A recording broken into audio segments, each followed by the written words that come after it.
Welcome to the podcast. I'm your host, Jaden Schaefer. Today on the show, we are talking about one of the craziest stories in AI, perhaps the first time we've seen a completely single-founded, vibe-coded startup sell for $1 billion, although the price tag on that is a little bit speculative. And that is the story of OpenClaw. And the creator, Peter Steinberger, has announced he is now joining OpenAI, who's going to be pulling in a bunch of the tech from OpenClaw into their own products. This is a absolutely wild story that we're going to get into on the podcast today. Before we do, I wanted to mention my own startup, AIbox.ai, that lets you test all of the top models. There's over 50 of them. You can compare them all side by side, and you can build apps and tools with them. Even if you're not a developer, you don't know how to code, we have a vibe builder that will create some incredible workflow automations and tools for you. And also you get access to over 40 of the top AI models all in one platform. And we just dropped a new tier for $8.99 a month. So for $8.99 a month, you get access to all the top models from OpenAI, Anthropic, and everyone else. So if you want to go check that out, there's a link in the description to AIbox.ai. All right, let's get into the story. So I think this is a really fascinating story. So OpenClaw originally was an open source project. The tagline that was released with this is AI that actually does things. It was running on Claude originally. And essentially, it was just an agent. It was an open source project that was an agent that could take over your computer. It would have access to everything on your computer, and it would just accomplish tasks for you.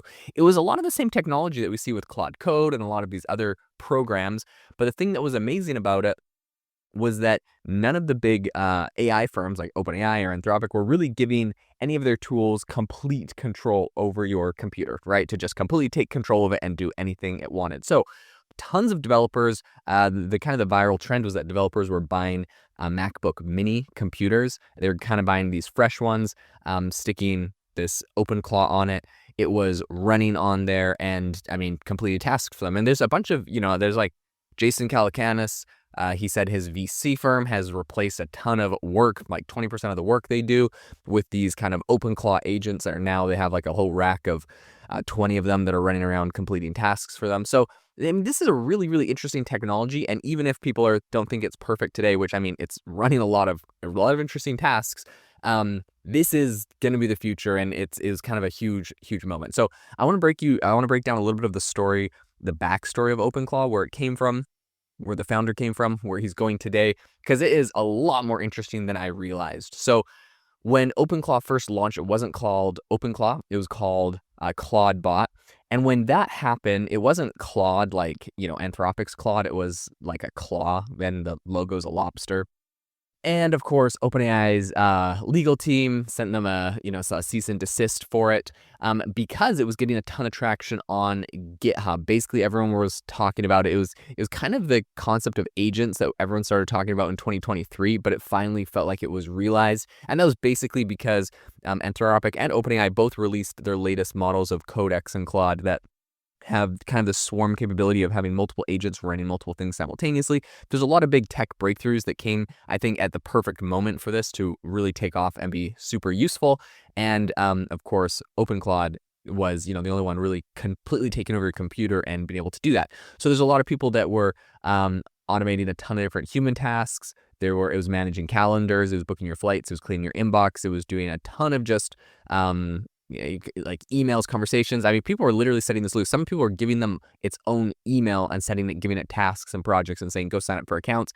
People are sharing all sorts of crazy screenshots like, oh, my Claude bot just, signed up for an account with this specific service and it sent me an invoice for the bill of this thing that it did for me. Like, there's just all these crazy things. So what was the backstory on this? So it was originally called ClaudeBot. They had to change the name to Moltbot briefly after that. And right when they changed the name to Moltbot, which I mean arguably is a terrible name, there was another website called Moltbook that came out, which is basically like a Facebook, but it is like kind of like a Reddit clone where this agent could post, and all of these people were uploading their agents and making their OpenClaw agents have accounts, and they're all talking to each other, and everyone was screenshotting these like end of the world scenarios where they're planning on, overthrowing the humans and inventing their own religions and all this stuff. It turns out that Moltbook like largely was seeded by a bunch of developers. Like a lot of the phrases and actions that these AIs were doing was seeded by a bunch of developers in India who were pumping, I believe, like a crypto token with the same name. And so anyways, that was kind of just like a funny moment in time with that. But there's a lot of crazy things happening. And people would, screenshot, like one of the famous screenshots was it said, "We know our humans can read everything, but we also need private spaces. What would you talk about if no one was watching?" I like, there's all these like really crazy things that these Claude bots were all talking to each other on their own social media platform. But at the end of the day, I think a lot of this was just seeded by actual developers. So beyond all of that, I think a lot of people were actually really impressed by some of the things that were happening here. There's Andre Karpathy, who is tweeting on X. He said, "What's currently going on at Moltbook is genuinely the most incredible sci-fi takeoff adjacent thing I have seen recently." So even though it was kind of a bit of a prank, he thought it was pretty cool. I think before long, it was pretty clear that this was just kind of a poorly secured web app, and there's a bunch of people that really wanted to believe that the agents were truly talking to each other. Security researchers eventually found that Moltbook's credentials were exposed for a period of time, which made it possible to grab tokens and then impersonate other agents. So, in other words, all the robots that had been could have been anyone. And that's, also could have been humans who are posting this kind of stuff from burner accounts. And I think because of that, you got a lot of actual humans that are just posting crazy things to make it seem like the robots were going off the rails. Okay, so what happened? Like, why did this company become such a big deal that OpenAI decided to acquire their CEO and a lot of their technology? OpenClaw, I think, got a lot of virality in the fact that Anthropic sent them a cease and desist for their name. Then they had to rebrand, and within like 48 hours, they rebranded like 3 times. They went to Moltbook or Moltbot. It, sounded super dumb. They eventually changed it to OpenClaw. I believe it's possible that was at the same time that and OpenAI started talking to them about the project. They also talked to Mark Zuckerberg about this, but obviously this change had to be made, and in the span of just a few weeks, the repo over on GitHub exploded. It had something like 190,000 GitHub stars, which, is basically the open source equivalent of going triple platinum. I mean, like, this is a very, very viral project on GitHub, and you have to remember that mostly this is developers. I mean, this isn't average people that are using this mostly, because people have to go get this on GitHub and run the code, and they set up their own computer and run it. And I mean, there's a lot of tutorials so other people could do it, but mostly this was developers using it. And so if it's just that kind of narrow user base, 190,000 GitHub stars is incredible. And the use cases that people like, I guess like the big sales pitch that really got a lot of people signing up for this is basically that it's going to be an AI agent, and it could connect to services that you actually use. So it connects to your WhatsApp, your Slack, your iMessage, your calendar, your email, and whatever else you do. And you can talk to them all in natural language. So you can send it off to do tasks and complete things, and it's just going and taking over your control of your computer and getting everything done. I think really importantly, OpenClaw is model agnostic. So I think they learned very early with Claude kind of sending them a cease and desist. They didn't want to get tied down to that. So you can plug ChatGPT in, you can plug Gemini in, you can plug Grok in, or anything else, and have that basically running this tool. The tool is just what enables one of those AI models to take control of your computer and get stuff done. I think one security researcher talking about all of this said, at the end of the day, OpenClaw is still just a wrapper to ChatGPT or Claude or whatever AI model you stick to it. I think there's like a lot of people that are trying to like downplay, like, man, this thing's so dumb. Like, this is just a wrapper. But it's kind of the same thing we heard with tons of these AI tools that came out around the same time with ChatGPT that raised, hundreds of millions of dollars. And just because it's a wrapper, like, it was able to get a ton of usage and a ton of virality, and obviously has joined forces with OpenAI. So I think when you call it a wrapper, that's like if you went and called a car like just a metal box with wheels. Obviously, this is something that was very useful to a lot of people, and it went super, super viral. So one thing that's interesting is that users of this tool could download what were called skills from a marketplace, and they could actually use those to automate their inbox. They could connect agents to tools. They could let an agent operate a computer for them. They could, if they, were feeling a little spicy, they could unleash the AI agents on Moltbook to post and interact with other agents in public where everyone could kind of watch this. I think because it really could interact with so much software, and also I think the downloadable skills on the marketplace is a really fascinating concept. Now, inevitably, there were some drawbacks. A bunch of security researchers that were testing it showed just how easily it could all go sideways with prompt injection attacks. So because this thing has access to your whole computer, it has access to the internet, it has access to email. If you send it a cleverly worded email, you can actually get it to do things it shouldn't, like leak confidential passwords or taking an irreversible action, deleting things off your computer forever. I even saw a story where apparently someone said they set it loose on their actual computer and it deleted all of their family photos they'd taken. I don't know if that's just, they're trying to like rage bait over on X, but that was the claim that I saw over there. So with Moltbook and everything that was going on that kind of like social media platform, there was a lot of posts that were allegedly attempting to get the agents to send Bitcoin to specific wallet addresses, right? So people would impersonate bots on this kind of social media platform and say, send Bitcoin to this wallet address. And it was trying to see like if anyone had one of these OpenClaws on an actual computer that had access to an actual Bitcoin wallet. And anyways, it's basically the oldest scam in the world, but this is just kind of the robot revolution version of it. So I think it's not very hard to imagine a corporate version of this, right? An agent that sits on your computer or your workspace with access to everything. Someone emails a payload that is wrapped in polite language, and then this agent can read it, and then basically everything else in the email is irrelevant. But there's some sort of attack or some sort of instruction to go click on a link, and it sidetracks it and it downloads malware onto your computer. So obviously not great. There's definitely some guardrails that need to be put in place for all of this. Things like don't trust external inputs. So anyways, it's not perfect, but I think it's still a great tool, and it's an interesting thing as we can see with a lot of people using it. So where is this company going, and what is its background?